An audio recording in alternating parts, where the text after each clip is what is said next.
A gente volta então ao caso do asilo clandestino que mantinha idosos em uma situação deplorável em Colombo. A Tribuna conversou com a família do senhor Paulo. Esse homem está desaparecido desde novembro do ano passado. As desculpas para a família não conseguir ver esse homem eram as mais variadas, mas principalmente a pandemia. Não dá para vocês virem agora por causa da pandemia. Não, porque um monte de desculpa.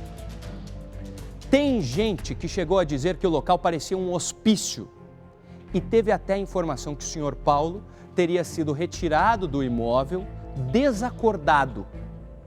Onde está o Paulo? E mais, onde estão os responsáveis por este asilo? Nós fomos atrás de respostas com a nossa repórter Daniela Sevieri. A família do seu Paulo Minervino Costa, de 58 anos, procurou um local que cuidasse de pessoas que sofriam com esquizofrenia, que era o caso dele. Depois de muito procurar, acharam a tal casa do tio Rodrigo, um abrigo para idosos e pessoas com distúrbios mentais. A casa, que ficava na Rua das Laranjeiras, em Colombo, até aquele momento era legalizada. Inclusive, recebia doações de órgãos governamentais. A gente não podia fazer visita e tal, né, por causa da pandemia. Até então, a gente, estava achando que era normal. O problema é que o casal, dono do local, não informou os familiares sobre a mudança de endereço e passou apenas a responder que os abrigados estavam bem. Falava com ela por WhatsApp, mandava mensagem, pedia para mandar foto, para mandar vídeo, que a gente queria ver ele.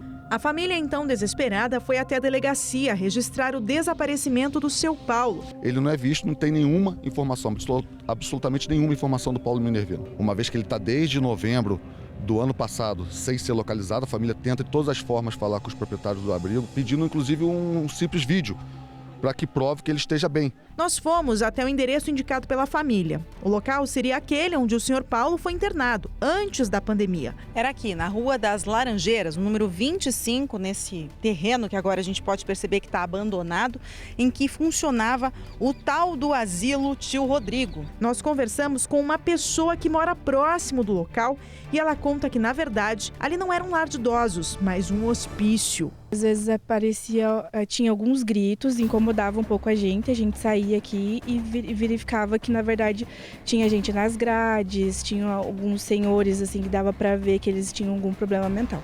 E ali a gente escutava alguns gritos também mais fortes, assim. O local foi desativado na pandemia. De lá, o asilo foi reestruturado para o município de Quatro Barras. E foi lá que o seu Paulo teria sido visto, inconsciente, por um outro interno que dividia o quarto com o idoso. Diz que ele foi retirado da casa desacordado pela proprietária do imóvel, junto com o filho, e não tinha informação nenhuma sobre o paradeiro dele. De Quatro Barras, o asilo foi transferido novamente, dessa vez para Colombo, na Rua São Bento, no bairro Campo Pequeno. Nós encontramos o dono da casa alugada, onde foi fechado o asilo clandestino. Ele afirma que, se soubesse o que acontecia lá dentro, ele mesmo teria chamado a polícia. Não tenho nada a ver com isso, que eu alugo casa. Alugo casa. Se eu soubesse que tava lá, aquele pessoal lá, que coitados, né? Que tava nem prisão é daquele jeito. Que estava lá jogado daquele jeito, eu mesmo tinha denunciado. A casa tinha sala, quarto, banheiro e cozinha. Apenas 2 móveis, um sofá velho sujo e rasgado e a parte de baixo de uma pia que nem cuba tinha.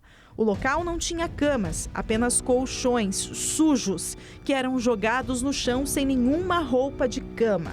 Não tinha alimentação, não tinha banho, eles estavam vivendo em situação muito precária mesmo. Os donos da tal casa tio Rodrigo seguem foragidos da justiça.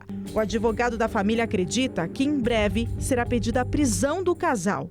Tem ali a questão de abandono de incapaz, né, porque tinham pessoas lá que tinham problema neurológico, tinham uma certa deficiência, maus tratos e, eventualmente, se ficar constatado que o seu Paulo realmente faleceu no imóvel e eles não deram o tratamento adequado, não levaram para um hospital ou para a UPA para prestar o atendimento, de repente aí ocultação de cadáver, até um homicídio com dolo eventual, né? Eu fico olhando essa matéria, mas me dá um nó na garganta, porque eu fico lembrando da minha avó. Passa na minha cabeça, eu tenho certeza que na sua passa também, aquela pessoa mais velha que está na sua família. A minha avó, por exemplo, a avó Ofélia, a avó Mila, ou eu pensando ainda na minha mãe, porque os meus avós já se foram todos. Mas a minha mãe, quando estiver um pouco mais... Imagina, gente, deixar o seu avô, a sua avó numa situação... Eles estavam presos aí nesse lugar. Presos. Os colchões no chão frio. No chão frio. Cheiro horrível. Um cheiro horrível. Uma situação deplorável. Inaceitável. Agora a pergunta, são duas na verdade, são duas perguntas que ficam. Onde estão os vagabundos aqui? Porque estão foragidos até agora os responsáveis por este asilo. Não deram as caras, não tiveram a coragem de dar as caras, porque são covardes, são mais covardes que cachorros. São covardes, canalhas, que não dão as caras na polícia e teriam que dar as caras na polícia se tivessem um pingo de honra. Um pingo de palavra, porque essas famílias estavam pagando mais de R$1.000 para deixar os idosos lá dentro deste asilo. E a principal pergunta na minha cabeça, aqui, esse homem, o senhor Paulo. O senhor Paulo está desaparecido desde novembro. Novembro do ano passado foi a última vez que os familiares conseguiram contato, conseguiram ver o Paulo. Desde então, foram as mais diversas desculpas para não deixar a família chegar perto dele. Nós estamos em cima e queremos mais respostas da polícia.